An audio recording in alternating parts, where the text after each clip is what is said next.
One is very profitable, non-regulated, lets the marketplace work, lets investment work, lets people actually make their own decisions. And let's face it, that's a heck of an incentive. If I'm out selling a widget and nobody wants to buy my widget, I better improve my widget to make it better. It's the same for housing. Welcome to the Get Traction podcast. If you are ready to learn exactly what it takes to become a real estate entrepreneur, this is the show for you. With your host, founder of Traction Real Estate Mentors and president of the Traction Real Estate Investors Association, Tom Zeeb. Charles Tassell, welcome to the program. How are you? Very good. Thank you, Tom. So, Charles, for those who don't know you, tell us a little bit about yourself, what you do as an investor, and I know that there's a political reason we have you on the show as well, but we'll get to that in a minute. So, Charles Tassell, I'm Chief Operating Officer of the National Real Estate Investors Association. I've been engaged there for, 6-8 years, a number of years beyond that where we work together. But I've also done a variety of things in housing for the past 20 plus years. I've worked for council members, for staff, worked congressional campaigns, and even been a local elected official myself. So, from a lobbying perspective, registered lobbyist in multiple states, a lot of DC work. So kind of covering it from different gamuts, but also different facets of it as well, being on both sides and making sure that you're, working on both sides of an aisle is always important. So make sure you can work with people no matter what is always important.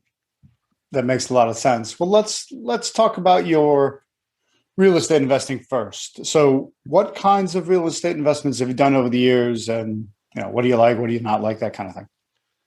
So I actually started work with the apartment association a little bit, and a couple of guys, we were on a drive to the Capitol to meet with some folks. And one of the gentlemen looked at me and said, "When are you going to buy some apartments?" I said, "I don't know. I usually get called in when there's an issue and there's a problem." He goes, "We do make good money on these too." I said, "Okay, nobody's talked to me about this part of it." So we started investigating a little more, and especially in 2008 and 2009, as recession hit, we started buying properties. And I can very vividly remember going to a closing, buying a little 5-unit building that had the plumbing ripped out, which was fine because the bathrooms needed to be redone. We're like, perfect. And I'm driving back, and there's a used Ford Astro van on the road for sale for more than I paid for that building. I was like, "Oh, this is good." So we started off with actually some single family homes, did some flips with those. I actually started looking at, we did a couple of flips with some small apartment buildings, then bought a couple of larger apartment buildings, a pair of 7 units, a 26-unit building, another 24-unit building. And then we went from there. We jumped into, at one point we had 68 units. We bought another 168 in one fell swoop. That was too much to bite off at one time. That was pretty sizable. We had some management company working with us on some of that. Eventually we started downsizing, and as we stabilized different assets and had them looking good, we had some offers we couldn't refuse, and I've sold off most of those pieces. And it's been really good since then, and looking at different entities and businesses to get involved with on different aspects of real estate. Gotcha. So a time arc from buying up in the down cycle of 2008, we're recording this in 2021, certainly not a lifetime. No. 13 years. Yeah. And doing quite well with them, looking at other real estate and do some passive investment, which is, if we take the, are you employed, self-employed, business owner, or are you actually a passive investor? If I can take Kiyosaki's, rules or principles to work off from, making that adjustment, because it is a different thing. There's an illusion you have when you're self-employed that you're running a business. And transitioning actually to a business. I just said goodbye to one of my managers. I'm heading off on vacation for a couple of weeks, and he's like, "I got everything under control. Take care." There we go. That's a business. As far as the investors, and having some of those funds just coming in allows me then to work on things that I really enjoy working on. Got you. So let's make sure we define that properly. You're saying a business is something you can walk away from, not something that you have to be. I don't mean walk away for good. I mean, you can walk away, go on vacation, not have it fall apart. That's what you mean. Correct. One of those differences, employee, you go, you get your job, you're set hours. Self-employed, if you're not there working, you're not making money. Yep. Whereas the business is an entity that's running and structured, and it's an entity that's running on its own that you don't have to sit there and hover over and be there doing it. That's the beauty of it. So getting those little generators up and running, getting your money to work for you rather than working for your money is a critical step. Huge difference. Huge difference. So you bought during the down cycle, which makes logical sense. And one thinks about it outside of it, but how many people are afraid of down cycles, afraid of buying, then think that everything's falling apart, or that's not the time to do real estate because it's all collapsing? Oh, that's, there's two phrases in mind. One is you're trying to capture the falling knife. So that's always a careful thing. When do you actually grab the knife as it falls? Sometimes you can wait and see this really is the bottom, and you can see where it bumps along the bottom. But sometimes by the time you're seeing that, it's too late. Other people are coming in and swooping in. It's already starting to curve up again. Correct. I like Warren Buffett's line, buy when people are selling, sell when people are buying. So the big REITs are out there, larger companies are out there buying, especially looking for multifamily units. We were like, right here, take these, here we go. And very happily done. So what does it take to do that? I mean, was it scary? Was there something kind of out of whack? Did you feel like, I don't know that for sure this is going to work? I mean, because if it's that difficult for most people to buy when there's blood on the streets, which I think is another part of that same quote, why did you just move ahead fearlessly and do it? Stubborn. Stubborn is good. I understand stubborn. There's a persistence and problem solving. And getting people around you and in your team who are focused on solving a problem rather than, oh, here's a problem. It's like, okay, give me 3 options around it. And there may only be one option around, but let's talk about what options are there to get the ball over the end goal line. That's really what it comes down to. And at one point, one of my partners looked at me and says, okay, I know you're working on it. I can't take the up and down and the back and forth of the banks and the attorneys and this, and just tell me when I need to be there to work on it. That's why we're working through all that side of it. And as we're working through stuff, and, he and I are always on the same page, which takes a lot. And sometimes it takes sitting down and working through things. But, and that's one of the things I just thank the Lord for a good partner and working through things that we can do that. It's very important to go into things. I've always heard, horror stories about partnerships. But you've got to go in with a clear understanding. And there's even things where I've gone up front and said, look, I need to make sure you understand I'm doing this. And he's like, yeah, I know. That's fine. It's like, yeah, but I need to tell you that. And he'll call me up periodically and go, I think I'm going to do this construction. I'm going to repair this. We're going to do that. And he said, okay. He goes, I just want to be on the same page with you. Okay. Yeah. So, over communicate. It helps. Err on the side of too much communication rather than not enough. That way there's no hard feelings, because you're almost constantly reselling yourself to the other partner, but not in a bad way, just in I need to always remind the other partner and they always need to remind me. That way you guys stay on the same page. Well, it's a, what are you doing? And at those times when you're going, we stretched a little farther than we should have stretched for this. Reserves are looking thin. What's it going to take to get us, and stretching, and okay, gets that next step. And we just got to, put one foot in front of the next to get there. And then it pays off. That makes sense. Give me a few examples. Like, what are some things because that's a lot of, large multi-use, some smaller ones, medium-sized ones, large ones. What are some of the issues that come up that have stressed you and your partners out? So I'll give you a short one, which is when you're purchasing from a sheriff's sale, the bank always wants to have the title before they give you the money. The sheriff will not release the title until they get the money. Fix that problem. Yep. So, and that's where having a good real estate attorney who says, I have a title company, we can set it up and make sure this is covered. He gives a short bond basically over to the attorney's going to write to me and tell me I'm using the wrong language. He sends a nice letter over. It's covered to the bank. The bank releases the funds. We get over to the sheriff. And about 30 days later, the title comes in and goes over to the bank. Everybody's happy. Okay. But if you don't do that, you can't get the loan, and you're paying cash for stuff that I didn't have that much money to reach my pocket and pay for, but I was still able to leverage and buy that kind of a property, 26 unit building, and with occupants, about 3/4 occupied at the time. That's, and it cash flows well. So those are kind of the difficulties you come across. Gotcha. What do you look for? A buying criteria? I mean, when you're saying 3/4 occupied, seems like a good value play there because there's a bunch that you can still add to it. So if it's working at 3/4, be even better when you push it up to 90, 95, 100. But what are the other sorts of value plays that you look for? So the first piece we look for, first one is location. Is it worth looking for? Is it a dangerous area? We've gone to places where the, drug addicts were literally jumping out of the windows as you're coming through the hallways. You're like, okay, this is, just get me out of here. Show me the exit. So other properties are like, well, this is a little gem hidden back here. Okay. Okay. So you go through, check the bones of the building. Is it structurally sound? Is it, the HVAC systems, the plumbing, the electric, all of that. We did buy an aluminum building or a building with aluminum wiring in it. Okay. And then, again, working through with the insurance company, what does that look like? Because you're always paying a premium on that insurance when you've got aluminum wiring in there.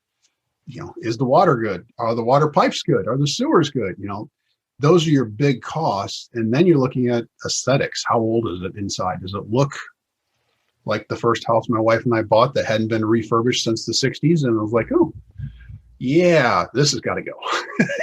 But those are lower cost items that can be done over time versus, oh my word, the roof is leaking and there's literally a rainforest in one of the units. That's a problem.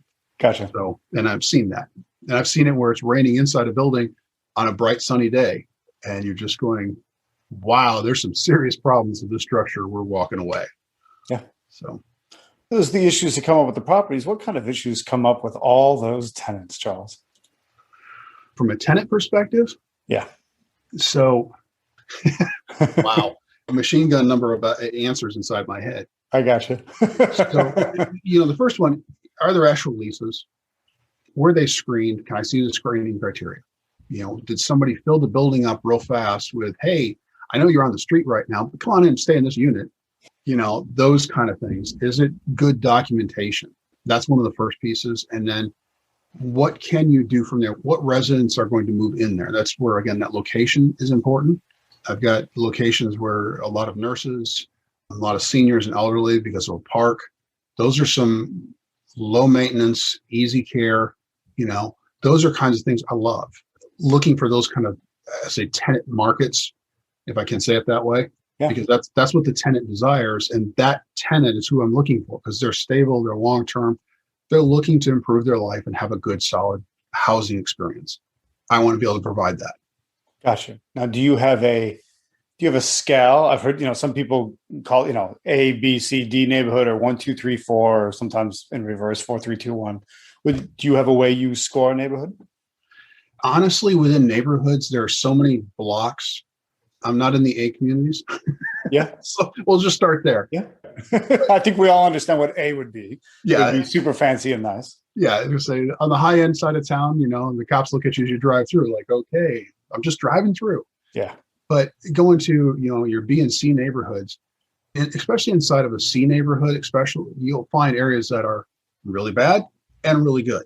And that's part of what makes it a C neighborhood. And knowing the different blocks and really learning the community and seeing it at, noon on Tuesday, 11 o'clock on Friday night. Yeah. What does 6 o'clock on Sunday evening look like? Is it party festival or is it's families out? That's one of the first things we say, hey, there's some kids out playing and stuff. That tells me that the moms trust the neighborhood enough as well. Okay. Versus, and I'm saying with moms watching them versus I've seen kids just running around, throwing stones at stuff. It's like, this is a problem area. So, you can use some things like that to look at it to go, this is part of the block or this block is attached to an area that's good. Let's look at investing here. So you could say when you look at a C neighborhood, you're then breaking it down further to C plus, C minus. Yeah, well, I'd even go B and D. Gotcha. And when you hit one of those areas where, the rain's coming in or the drug dealers are hopping out the window or drug users are hopping out the window, that's a problem. Yeah. So, but sometimes you've got to go in and chase off the riffraff to clean up the building. And do you have the wherewithal to do that? Some people won't. Some people curl up and go, no. I pulled into one of our buildings at one point and literally was just pulled in. I was waiting for my partner to get there. I'm in, blazer and such. And this car pulls in and these two guys hop out and they've got hair down. They've got tats and stuff like this. One of them hops up and one stands in front of my car and the other one comes around the side of the car and they said, "Sir, who are you? What are you doing here?" I said, "I own the building." "Yeah, I own this building. What are you doing here?" And they looked at me and said, "Oh," pulled their badges out. They were policemen. Jeez. I would have never expected them to be policemen. Wow. And I just looked at them like, no, this is my building. Who are you and why are you here? Yeah. And they went, "Oh, well, we're under. So by all means, please keep coming in." And they've been hired by the previous management company to do checks on the property. So I was glad they were there. We had a great conversation and made them feel welcome. Yeah, of course. It literally takes all kinds. So that's now you've bought them, you've improved them, I'm assuming increased the value of them from that improvement, both the physical improvement to the property and the tenant mix improvement. Right. Absolutely. And then you've been turning around and selling them off. Yeah. So in many ways, a slow flip is one way of looking at it. It is, especially with a multifamily. It's a longer process. The single family, you can turn around and out you go. But when the multi, you're stabilizing, which means you get into longer term maintenance issues, more people issues, working through with residents.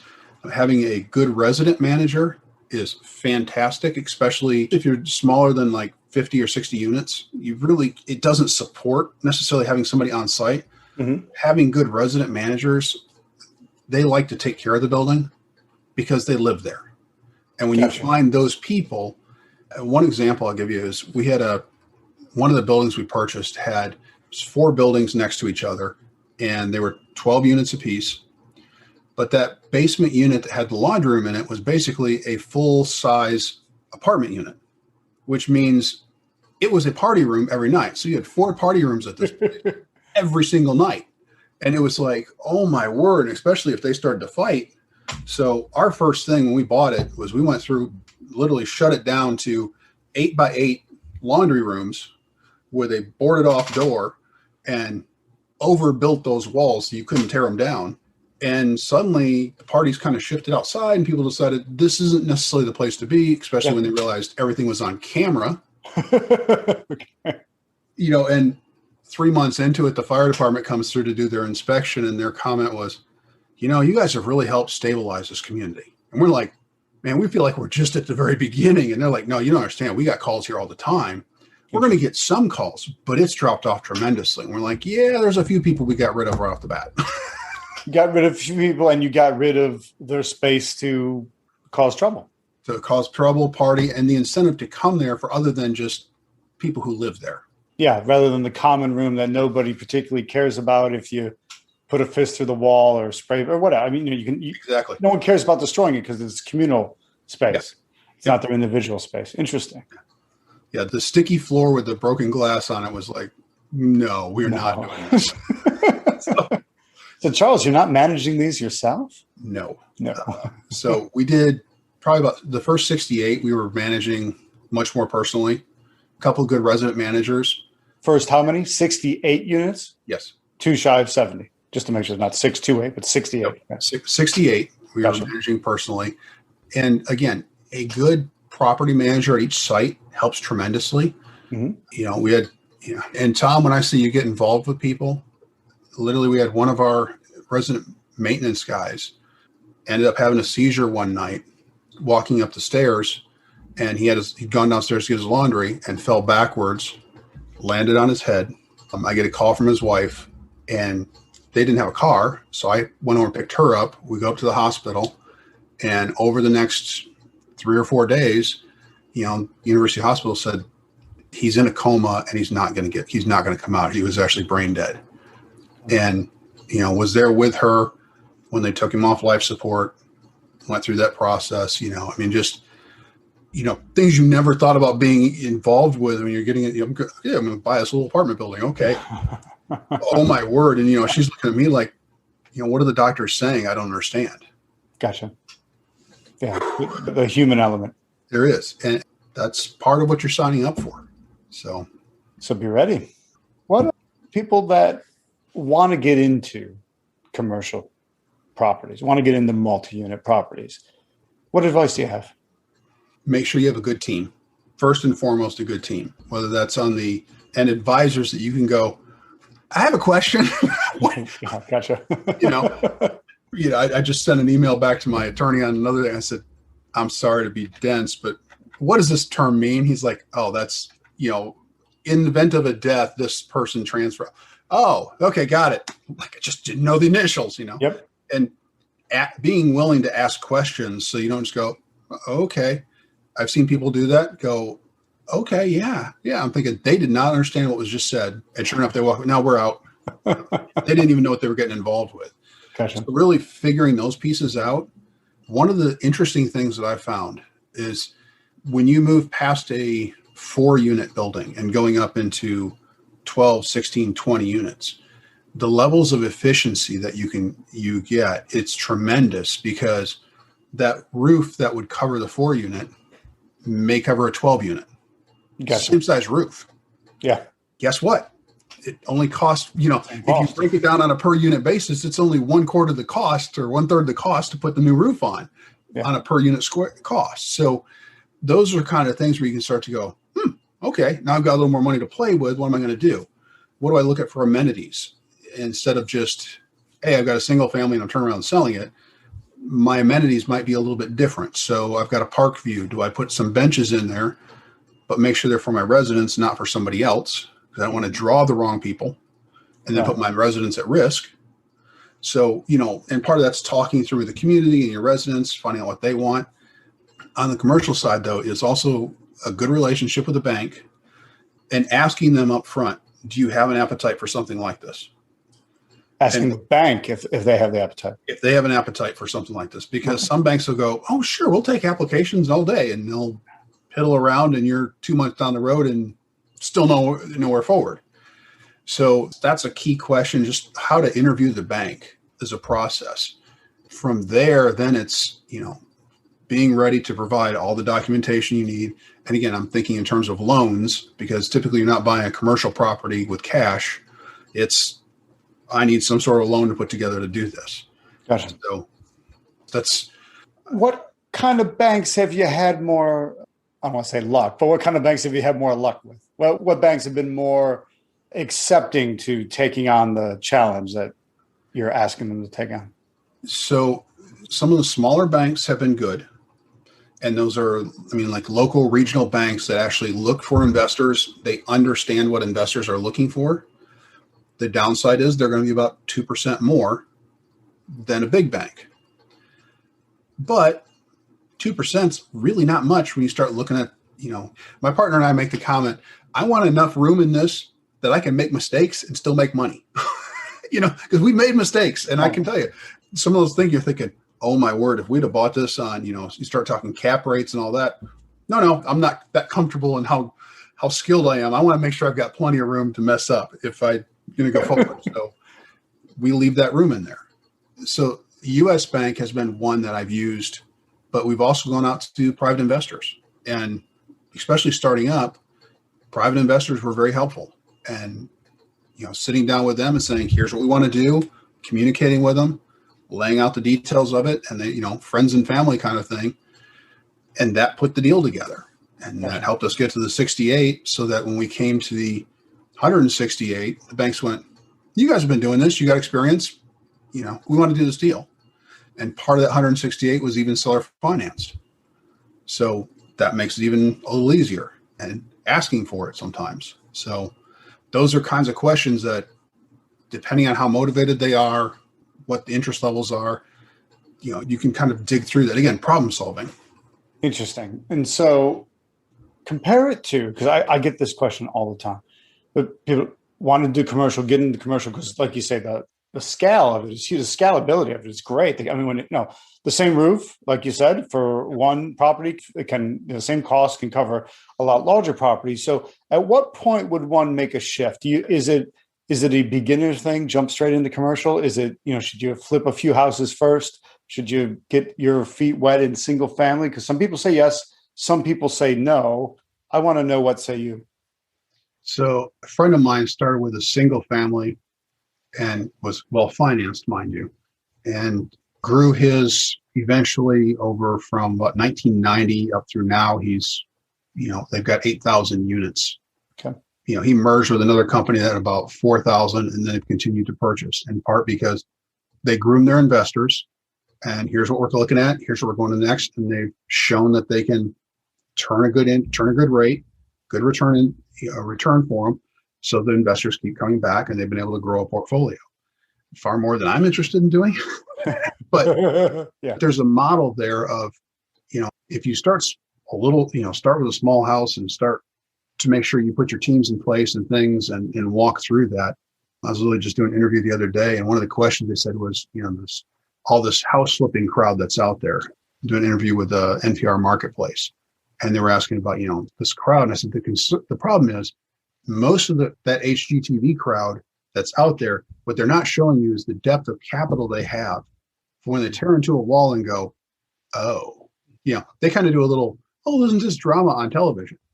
But if it blows your budget out of proportion, especially when you're talking, everything other than the California prices, yeah, those can really blow up your budget. And, one or two of those can sink a lot of people. So learning it at that level and really making sure you've got contingencies in place, your budget gives you enough allowance for things, then moving towards that next level of, okay, a 4-unit, getting a couple of those under your belt, moving up to the next step. Because when it comes to the bank side of things, one of the things they said was, what's your business plan? I said, well, we want to buy this. And they said, no, give it to us in writing. And part of it was a little bit of a, okay, let's just think through what we need to do. And literally our business plan was 3 pages. Here's what we want to do. Here's how we're going to do it. Here's the expertise we have. Here's our advisors. Here you go. And they said, perfect. You guys thought it out. That was, and the fact that you thought it out and articulated it gave them comfort in moving forward. Yeah, absolutely. What's the time commitment in the midst of all that? Is it front loaded when you first take over property? Is there a constant thing? I know you said you're running it as a business so you can walk away, but there's still some time commitment. What is that time commitment? Yes, absolutely front loaded. A lot of my part, I end up doing a lot of the financing aspects of it. So before we even get to it, sending emails, putting the paperwork together, getting the LLCs put together, pulling all of those pieces together is, and I'm touching base with my partner as we get closer. We need to get the budgets for renovation, put these things together, and we'll go through and walk them together, putting that whole package together. And then over the next 1 to 3 months after purchase, if you really focus on it at that time, that can eliminate a lot of your headaches going forward from there. And some of them, the bigger projects, are going to take, a year. And we had one that was a year, and working through one hazard, one issue, one problem, 4 a.m. shooting after, it's like, yeah. So those are kinds of issues that you deal with. And just, the more you take care of it on the front, invest in it and take care of it and do it the right way up front. And that's one of the things, the maintenance guy asked the questions. Well, we could do this, we could do that. What's the right way? This way. Gotcha. Get it done that way. Well, it's going to cost an extra $4. You know what? Do it. The repair cost, if you don't do this, I probably have to come back in about a couple of weeks to a month or maybe 2, and it's going to cost another $65. Okay, well, see, Yeah. And get it, do it right the first time, because otherwise it costs more to rip it out and redo it than it would have these slightly more cost to do it right from the get-go. Right. And Gotcha. Some of those things you can do. I'll give you an example. We do glass top stoves. One is residents go, wow, this is a nice amenity. This looks really nice. It's newer. They're also really easy to clean. Gotcha. This is a piece of glass on an electric stove. Exactly. It's simple. It's clean it, off you go. And so when you're turning units, you just saved a couple hours of maintenance time and the resident's got a nice amenity. Yeah. So those are, some things like that you can do. You start to learn, go, you know what? We went into one building that had four kitchens and dining rooms with carpeting. We're like, no. Those got to go. That's straight to a It's going to be a mess. Yeah. From tile to wood to vinyl to different things you're trying and seeing what works and what works with the neighborhood. What do they want? Yeah. Good. So 10 to 13 years, build it up, improve it, make good money as you go, and then cash out and do more things, do different things, take care of your family, retire early. You can, or just, I've got put some passive investments out there and let those continue to grow. Bought a little, I think I told you, I bought a car wash. Awesome. Little express car wash. Got that running. That's one of the little businesses out there, working on some other stuff. And just, I've sat down, I was offered 2 engineering businesses this year or last year. And we looked at them hard. I just don't know enough about steel and grinding and all that to go, this makes sense or it doesn't. And I just had to walk away from them. Yeah. And the other side is my investors and go, you're not comfortable with it and you walked away. Okay. When you say you're comfortable and you really are, we're good with it, because they also see you walking away from, on paper, what could be a really good deal, but you don't have that's not a real estate issue that I've got. I'm comfortable with that and I understand it. That business, I didn't understand. I don't want to pay the price of learning it. Yeah. It's not you don't want to pay a very steep education fee. Exactly. As the case may go. Okay. Awesome. Charles, so that's on your investing side, commercial side. So I appreciate that, because I know a lot of people, lots of questions on that. So it's helpful to hear from the front lines what actually happened, how that works. Now, you said at the beginning that your day job, in a way, is you're a registered lobbyist and you handle political work for real estate investors and the Apartment Association and the National Real Estate Investors Association. So that affects all of us, whether we like it or not, whether we know it or not, whether we're on the left, right, center, or somewhere else. It affects all of us. So let's talk politics for a little bit. Okay. That's always a good way to perk people up. Yes. We just snap everyone back to attention. So what kind of issues do you routinely deal with for real estate investors, and what's coming down the pike? What do you see in the future? So a couple of different issues that we've been dealing with. Affordability is one of the biggest across the board. Affordability.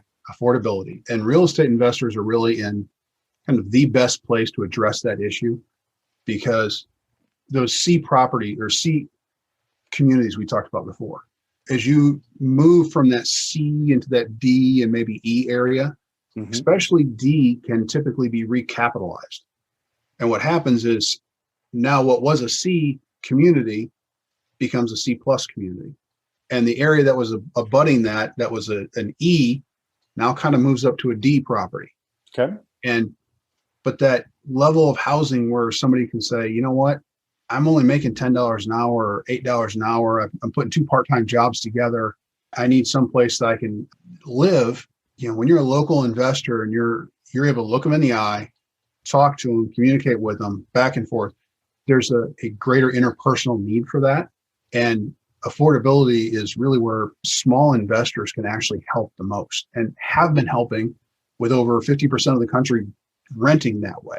So it's very effective, but the affordability, I'll say, theme or mantra is kind of this, the guy who ran for president a few years ago, rent's too darn high kind of thing. And we just need it, it's like, okay, well, you're living in New York. Well, they've got their own issues. And when you start breaking down on a regional level, where the rent's too high, there's typically barriers to housing in place and barriers to development and lots of regulation in place that drive investment away. That's just the realities of how life is. And being able to clearly articulate that to decision makers is very helpful. The other one is the eviction issue. We deal with that all the time. And it's one of those things, if there's not a consequence, if you don't pay something, I can walk into Kroger and, hey, I just help myself to everything, go into Publix, help myself out with everything, and I just walk out. Don't stop. Well, okay, that doesn't do any good. We're finding that out. Prosecutors around the country that are doing that. And stores are going, I don't think we're going to do business here. Right. So in areas where investors and property owners are not allowed to actually maintain their buildings, and the more the government comes in and tells them, oh, we know better than you how to run your property, what happens is you get fewer and fewer people who are saying, okay, I'll let you do that. They say, oh, okay, I'll divest and I'll move someplace else and I'll reinvest into other areas. And the de-investment that we're going to see and continue to see in some of these overregulated markets, it's escalating and it's going to continue to escalate. There was a comment that was made, I'm going to get political here for a second. You're going to see the difference in communities are kind of like East Germany and West Germany. One is very profitable, non-regulated, lets the marketplace work, lets investment work, lets people actually make their own decisions. And let's face it, that's a heck of an incentive. If I'm out selling a widget and nobody wants to buy my widget, I better improve my widget to make it better. It's the same for housing. If I can't get renters in, maybe I actually should fix that ceiling and the roof and improve the housing and get the renters in. Suddenly they start flowing in. And if I'm in an area where they're like, no, you can't do that without 16 pages of paperwork and it's cost this and you have to go get these kind of people and only these people are allowed to do the work, you disincentivize investment in an area. So an overregulated area is something to be cautious of and aware of going forward, because it's going to put a big strain on you as an investor. And an area with more normalized, lesser, let's say, regulations or regulatory red tape is an easier area to invest in. It is. And I'll go back to the investor side of things for a minute. Even in a more heavily regulated area, if the inspectors know that you're trying to do the right things, they will typically back off from you for the most part. They might come down and hit you once in a while to say, because what you have to understand is they're getting hit from their bosses that they have to have some things that are actually closed, not just, man, this guy that doesn't live around here, I've sent him 16 tickets and nothing's happened. My boss is yelling at me.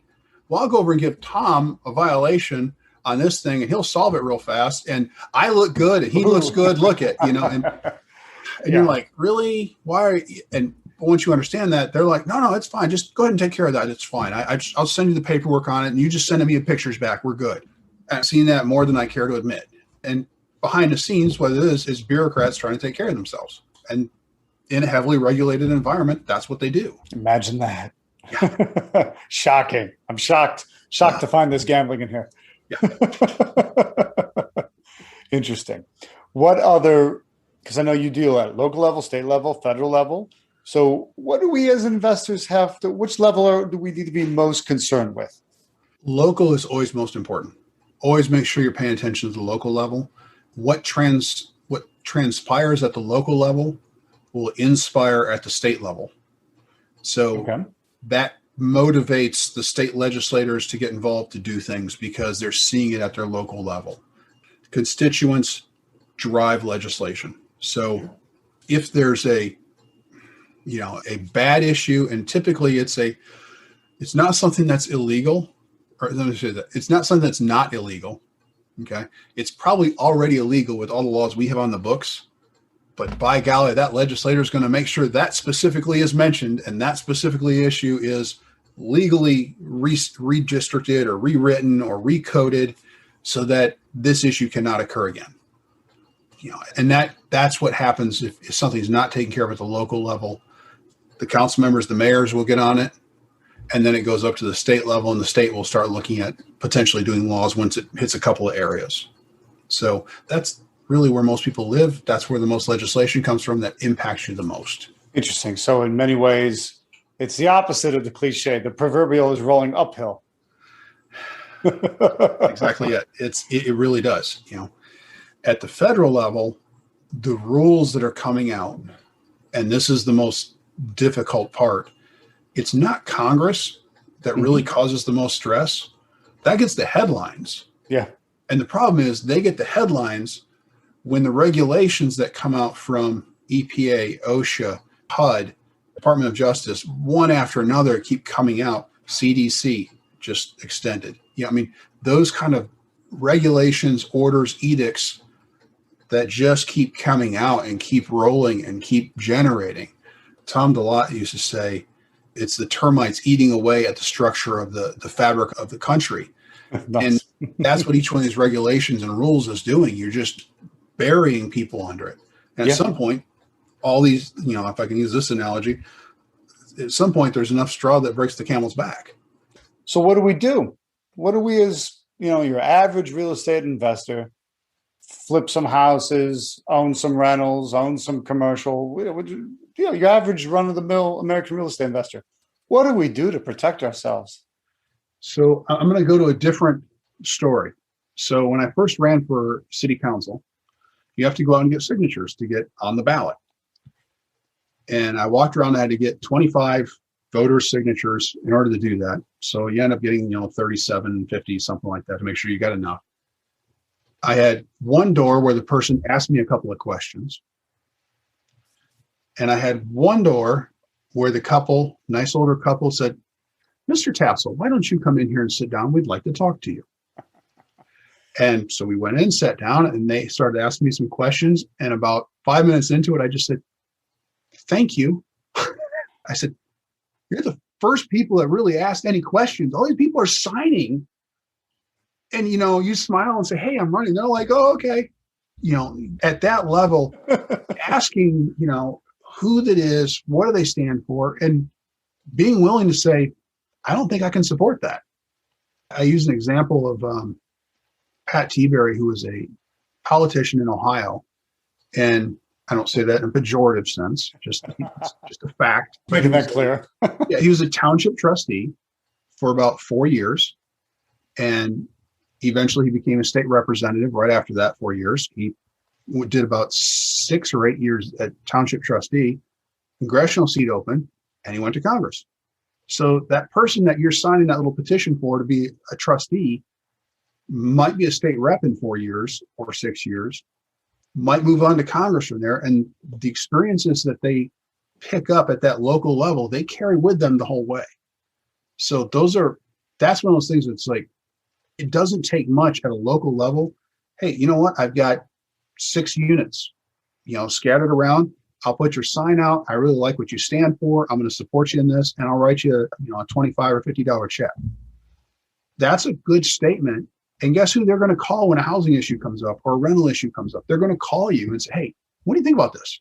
Give them the comment, give them the feedback. That's really what, if local investors did more of that, that helps more than, we talk about, pitchforks and torches going to City Hall after the third reading of something. And it was like, how did this get this far? And they're like, well, where have you been?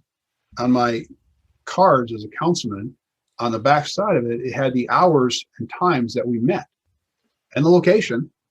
And invite people, please come down to council. Inevitably, we'd have the same 3 people who sat in the audience. And every once in a while, there'd be a couple extra people. We all kind of went, hey, there's extra people here today. Something must be going on, and one of the ladies had said, I've lived here for my whole life. I've never been to one of these meetings. Shame on me. I'm going to start coming more. That was the only time we saw her. It's like, I get it. We're busy, but popping in once a year to a meeting, very helpful. Gotcha. Show your face, be known, start to influence at the very local level, because that'll obviously work quite well in the present day, but also as that person moves up in their political career, then you gain a value from it as well. Plus, it doesn't sound like you have much competition, so to speak. It should be easy to get the ear of the legislator, of the politician, because if there's only 3 or 4 other people there, you're not exactly walking into a crowded space. Right. And, people come up and they get real nervous, and it's like, don't be nervous. We're all just people, tie our shoes the same way, and just one of the comments I like to say is, I'm appointed to a zoning appeals board. And one of the comments I said, look, we're just neighbors trying to help each other. And a couple of the board members looked at me and went, yes, that is right. And this is what the law says. This is what the code says. Here's how we get, and that's really, when you look at it from that perspective, suddenly it's not, well, it's them way up there in their elevated seats. And yeah, you'll get arrogant people once in a while, but most people really are, especially at the local level, just trying to help and do something in their neighborhood. That works. Because you think about it, you see the exact impact on, if you don't do things that work in your neighborhood, you see the exact impact on how quickly that can impact your bottom line as a real estate investor, as a landlord, as a multi-unit landlord. And when favorable things happen, how much better your business can get. Because if you have less red tape, there's less expenses, your bottom line tends to go up. Yep. And I love it when my assets appreciate. I don't necessarily like to pay the taxes on them, but I like it when my assets appreciate. It's not a bad problem to have. I don't want to pay taxes either. But if there's suddenly more of a tax bill because the thing's appreciated, excellent. If there's more of a tax bill because the taxes just went up, not so nice. Correct. Absolutely. Awesome. Absolutely. Charles Tassell, fantastic. That is, I think, a very interesting perspective on how to handle things politically and the best spot to do it. There's a lot of value hidden in that local area first. Mm-hmm. And I love seeing how that you've also parlayed your experience dealing with other real estate investors into becoming one yourself as well, and running that all at the same time is fantastic. Absolutely. Worked out well for you career-wise, right? It has helped tremendously. I appreciate it. I like it. Having it's a good experience as well. And you ask what people can do. Yeah. I'm going to say something and they're going to go, not me. No, never. Let's run for local office. Run for local office. Why do you say that?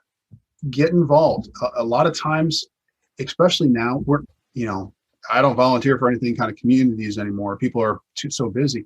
Yeah. There's not people willing to do it. And as Plato said many years ago, if you don't participate, you're going to be ruled by people who are dumber than you. Yes. Okay. So you're either going to be ruled by your inferiors or you help participate. Okay. And that may mean, sure, I'll sit on a housing board, or I'll sit on a zoning board, or I'll sit on, we meet once a year maybe, or maybe we meet twice a year. And then the next thing they know is say, hey, we've actually got an opening on our council. Would you consider it? Well, sure. Okay. Next thing you know, you're running for mayor 6 years down the road because you're just taking care of your community. And especially in small towns across America, that's really where we're at. And especially if you're already an investor, you understand what investing in your community means. So, this is just one more aspect of that life. And if you're networking already as a real estate investor, this is just a natural progression of that.